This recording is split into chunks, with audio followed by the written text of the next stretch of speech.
All right, so continuing on from what we were talking about earlier in the last video, we're going to talk about writing and graphing in point slope form.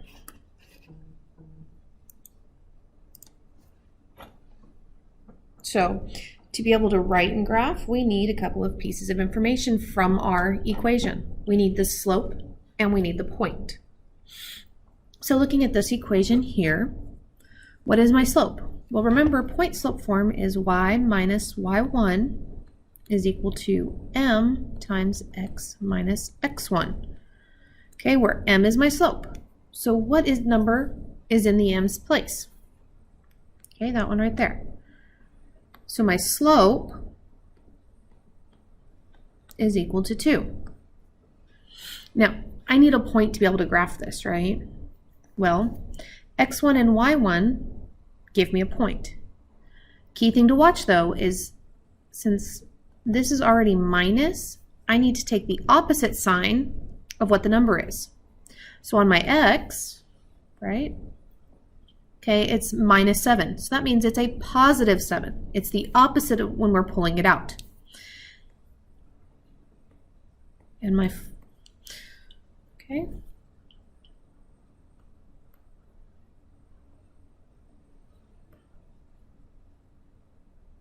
So that's how I get those.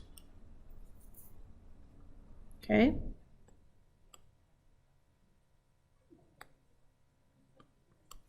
So let's look at another one just to make sure we've got it. Okay, so we're looking for what's in the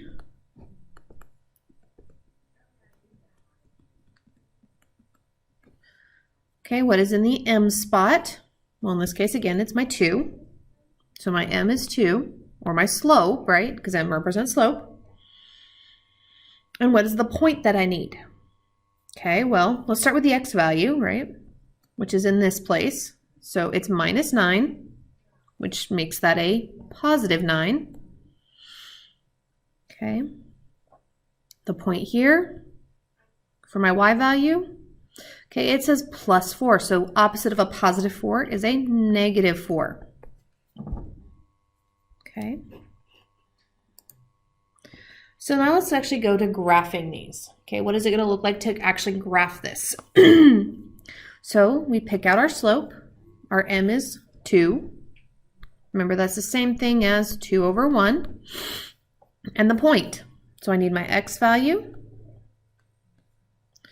which is a positive 4, and my y value, which is a positive 3.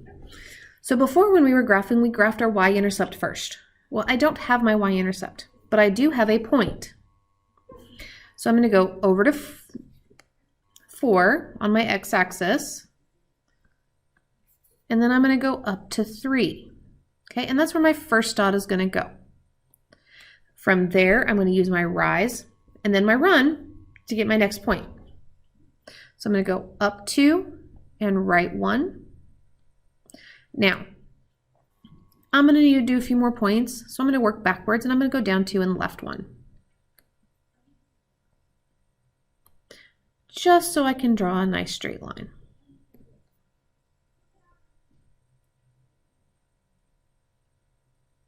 And there's my line. So I had the point 4, 3, and I had for my starting point. Okay, so let's try another one.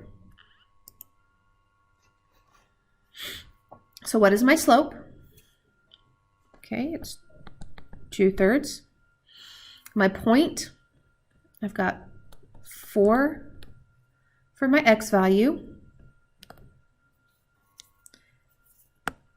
and okay, plus 3, which makes it a negative 3. Okay, so I'm going to go right to 4, and then I'm going to go down to 3.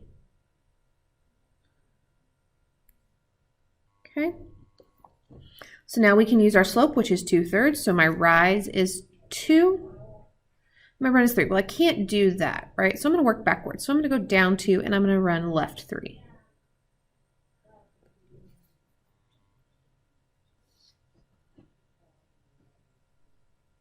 And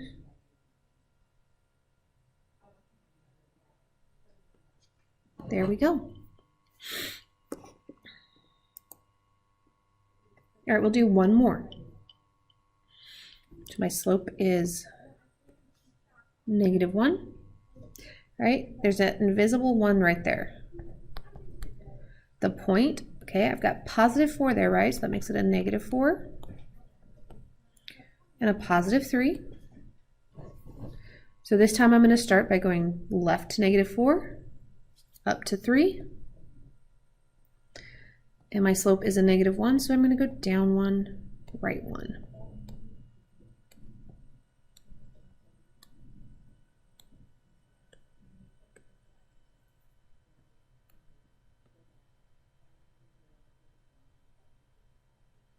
Okay. All right, so now let's look at writing the equation from the graph. So this one tells me write the graph in point slope form using the right hand point. Okay, so we're going to use this one here. It's the one on the right side. So I need two things to be able to write the equation. I need my slope and my point. So we find our slope. We're going to do rise, which I have to go up 1, 2, 3, 4, and my run 6. So my slope is 4/6, which can be simplified to 2/3. Now the point. So we're using this point here. Okay, so that point is 2, 4. Okay, I had to go right 2 and up 4. So now we're going to write it in point slope form, which is y minus y1 equals m times x minus x1. So we get y minus, my y value is 4. My slope is 2/3, x minus 2. Okay, we'll do one more. Okay, so write the equation in point slope form. So we need to find our slope first. So we're going to go down 1 and right 3. So my m is a -1/3. Okay, what is the point? Okay, they tell me use the right-hand point, which is this one right here. So we have to go 1, 2, 3 on the x, and 1, 2, 3, 4 down, which makes it negative. So now I have all the information I need. Whoops. And I can plug in.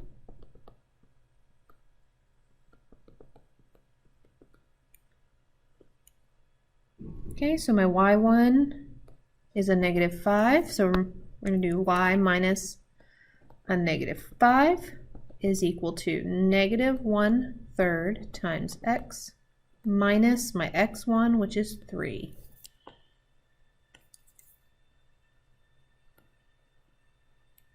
Now remember what happens when we minus a negative? It becomes a plus.